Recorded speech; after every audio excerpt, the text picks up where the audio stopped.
What gives us, the credibility to come before you and say, okay, this stuff works. So if you look at what we've been doing over more than 16 years, yes, we have reached over 500,000 students. We've trained over 25,000 educators, mental health professionals, violence prevention officials. Researchers have published data on not just mindfulness generally, on specifically on dynamic or movement-based mindfulness practice. It helps heal trauma because it takes in the neuroscience research and integrates it with the trauma research. So training, coaching, curricular supports like some of these that you've experienced with the mood shift poster and so on and so forth. But with this app, the movements are there as a visual. And then there's the audio instructions. And so people can quickly start to pick this up. Yes, this is what we've been doing for all of this time.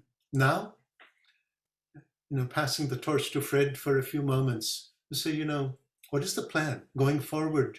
How do we engage all of you and your larger networks to take on an ambitious plan?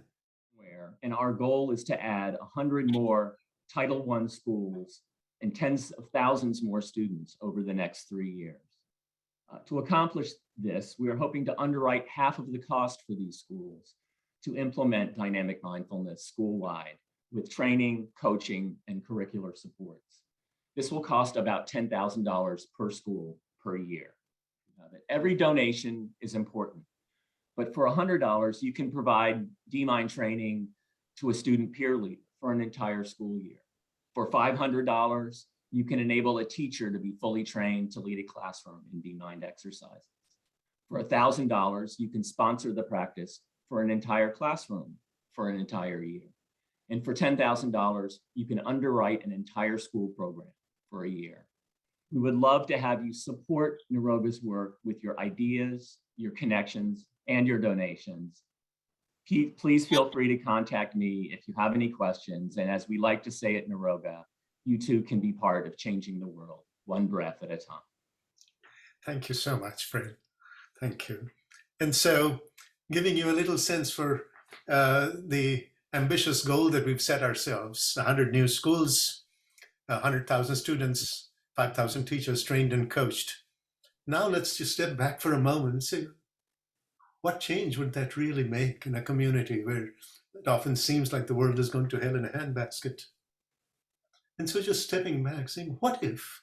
It's a what if question for each of us to think about. If you had more members in a community being more mindful, more focus and attention, more emotion regulation, more healthy coping, more empathy, I believe we could get to a really powerful tipping point. Let's take each of these 4 places where mindfulness can and should be practiced.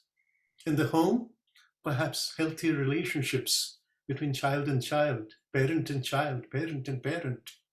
So we create more supportive families that can support each other. And then from that foundation, supporting the community and more. Schools, where children come in more ready to learn. A teacher would give anything to have that. So they spend less time in classroom management and fighting fires and actually doing what they've dedicated their lives to do. We often have schools pick up a slogan, heal before you teach. Why? Because teachers need to be healed before they can rush to teach. The oxygen mask, putting that on first. Similarly, we're often rushing to teach our kids before taking the time to heal them. And so let's heal these children so that they are indeed ready to learn. At work, work-life balance is a huge challenge. So much to do, so little time. That's the commonest thing we hear from so many. In addition, when you hear that 9 out of 10 people in the workplace don't feel like they're doing something meaningful and purposeful, what a travesty. And so if indeed we were able to do the things that we love to do and find meaning and purpose and fulfillment, that has a ripple effect well beyond our lives and our work. With health, the choices we make, healthy behaviors affect our health way more than access to healthcare, genetics, the environment. All of that public health data is there. healthier choices, healthier behaviors. And of course, these are executive functions that ultimately enhance the quality of our lives. Thinking about public safety, less crime, less violence. And what does that lead to? Communities that have a little bit more empathy, more of a sense of interconnection, more of a sense of interdependence. I believe that in a systematic way, this goal that we're setting ourselves could cultivate a community that has more empathy, it's more equitable, and that empowers each individual in that community so that we could dream about creating a more connected and a more compassionate world. This is from that little video that you just saw. It always brings so much emotion up for me. An entire school community led by those that will shape our collective future. That's the dream. Will you be part of it?